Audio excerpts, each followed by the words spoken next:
Hi, my name is Trevor Klee, and this is the GMAT sentence correction process specifically for pronouns. Now, pronouns at their basic level are pretty straightforward. In more complicated questions, they get, more complicated.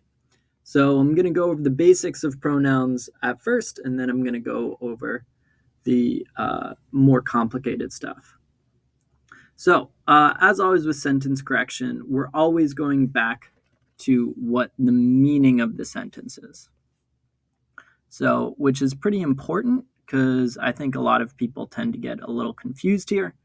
And they'll start to think, oh, well, now I'm talking about pronouns, so I only have to care about the grammar. And nope, we're still starting with meaning first and then the grammar. Specifically, pronouns are a great example of something in which the meaning can directly interact with the grammar. So let's discuss this. So to situate you, I've discussed in previous videos what the process of sentence correction is. We're always starting with the meaning first, aka why did the author include this exact phrase? Then we're going to check grammatical issues in the underlined phrase, verbs, pronouns, parallelism, misplaced modifiers, infinitives, and participle confusion, or independent-dependent clauses. To situate you, we're talking about pronouns here, which doesn't mean we'll forget about the meaning. We're just going to also check pronouns for grammar. And for step 3, which is sentence construction issues, we're still covering that later. So we're keeping sentence construction issues for now. All right, and then last in our process, we're checking the splits in the underlined phrases. Okay, cool. So once we go to meaning and we start checking our pronouns, what exactly are we checking? Well, first of all, what is a pronoun? Pronoun is a word that stands in for something else. He, she, it. Sometimes words like who. And then also, we can get words like they or even their or its. All of these are pronouns. They stand in for something else. The boy who ran over here, he's a pitcher. The group the group of people that dance a lot, they're a college dance troupe. So, it stands in for other words. So first rule of pronouns is pronouns need a clear antecedent, and there needs to be a clear word they're standing in for. So in the GMAT, if you see a word like he and there's nothing that it refers to, that's wrong. In the sentence itself, there should be a word that it's clearly standing in for, or word that you can replace it with. So if I said the boy ran and he tripped, I can replace he with the boy, right? It clearly refers back to the boy, and clear is important there. It's not gonna get confusing. So if I say something like with his dog and he tripped, the boy ran with his dog and he tripped, it's no longer clear, right? Because I don't know if the boy tripped or the dog tripped. So we always want a clear antecedent. Now, the pronouns need to match the person of their antecedents, right? If I'm talking about the boy, the pronoun needs to be he. If I'm talking about a bunch of people, the pronoun needs to be they.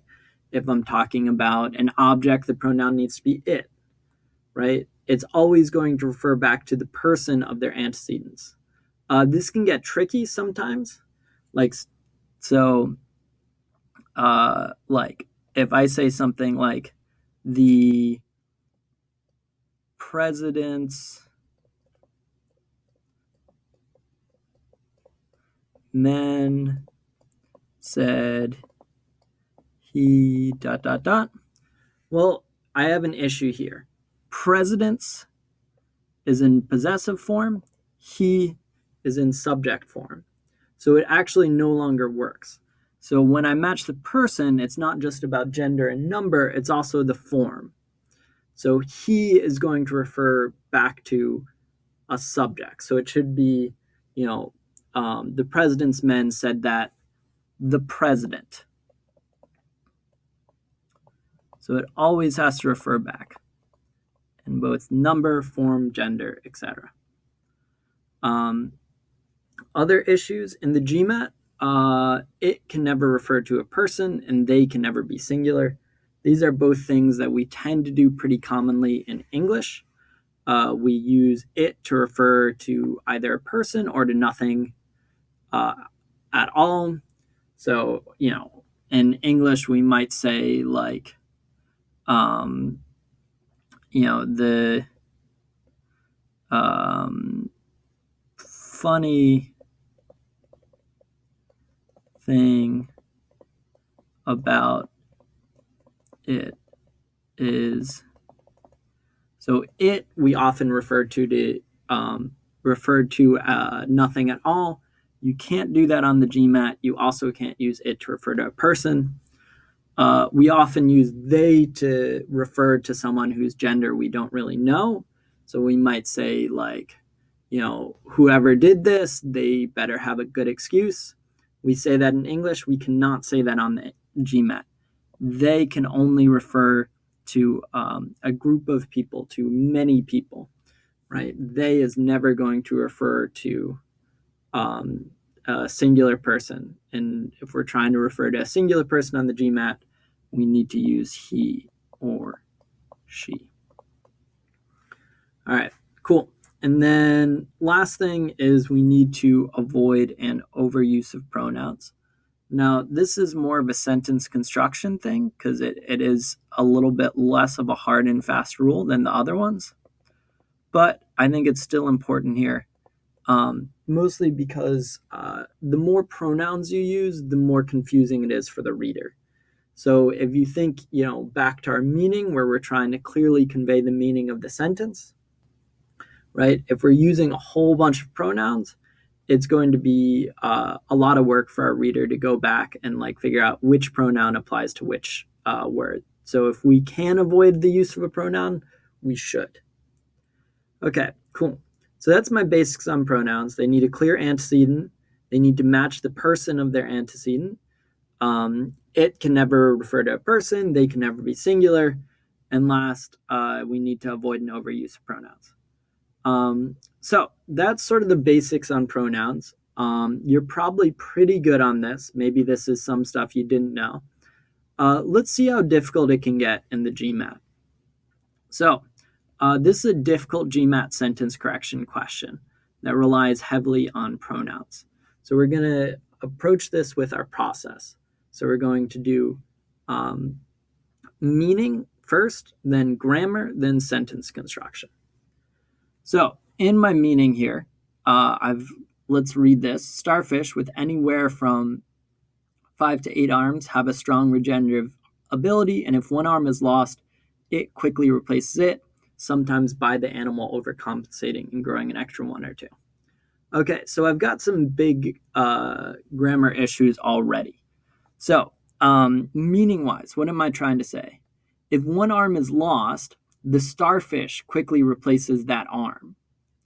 So I've already got some pronoun issues. When I say it quickly replaces it, it's not nearly as clear as saying starfish replace that arm, especially because if this it is supposed to refer to starfish, that's a problem because starfish is clearly plural. Starfish have, so, it doesn't really work here. It cannot refer back to starfish. So I need to get rid of it. And I need to make it more clear that the arm is what's being replaced here. And then meaning-wise, this doesn't have to do with pronouns, but meaning-wise, I've got another issue here, which is sometimes by the animal overcompensating. Starfish don't replace their arms by overcompensating. They happen to overcompensate when they replace their arms. So this is another reason why we focus a lot on meaning, because by here is not grammatically incorrect, but it is incorrect meaning-wise. All right, cool. So let's go through this. Starfish with anywhere from 5 to 8 arms, Let's see how we can fix it. So if one arm is lost, it quickly replaces it. No. If one arm is lost, it is quickly replaced. This is way better. It refers back to arm. And then with the animal sometimes overcompensating, that's much better. It's rare that with is going to be the right word to use, but this is one of those cases. It happens alongside the replacement. It's not a cause and effect sort of thing. It's not how it does it. So with is correct here. So this is a pretty good answer. See what else? And if they lose one arm, they quickly replace it, sometimes by the animal overcompensating, comma, growing an extra one or two.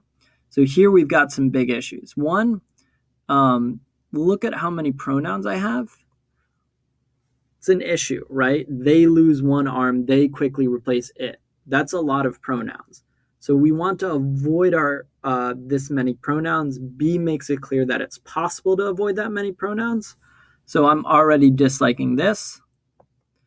It still has the by issue, so I'm disliking that. And then I'm disliking the comma growing an extra one or two, right? If I want to set up parallelism, I should just use and. You know, that's a good way of saying these two things are linked. So this should say and. All right. D, if they lose one arm, they are quickly replaced with the animal sometimes overcompensating, comma, growing an extra one or two. So this should still be and because it's linked. There's also a big issue. What is they are quickly replaced? They would refer back to starfish here, but it's not the starfish that are being replaced. It's the arm. So once again, this is something where meaning comes into play. We need to think what's being replaced, and it's the starfish, so it should, or it's the starfish's arm, so it should be it here. And then last, if they lose one arm, it is quickly replaced, sometimes with the animal overcompensating, comma, growing an extra one or two. So this is pretty good. There's a couple meaning issues here, though. First of all, they is going should not be here, mainly because it's not they lose one arm, because starfish as a whole aren't losing one arm. It's an individual starfish is losing an arm. So it actually doesn't make sense to use they to refer back to starfish as a whole. So if starfish as a whole lose one arm. So this doesn't work. So that's another meaning issue. Here's how my pronouns intersect with my meaning. And then my other issue here is still the comma growing an extra one or two. I should just set this up with my simple, conjunction. That's how I say these things are linked. Sometimes, this is also an issue. It should be with the animal sometimes, because with is like my linking word here. It's not sometimes with the animal overcompensating. So this should go over here. This makes it more clear that overcompensating and growing are together. And the they is not correct meaning-wise. So that's why B is my right answer. Okay, cool. So this was a quick sentence correction lesson. If you want a lot more examples of this process in action, including 50 plus, tricky sentence correction questions fully explained, check out my guide to sentence correction. It's at gumroad.com/Trevor Klee. And then also, if you want to see more videos like this, please like and subscribe. All right. Thank you very much.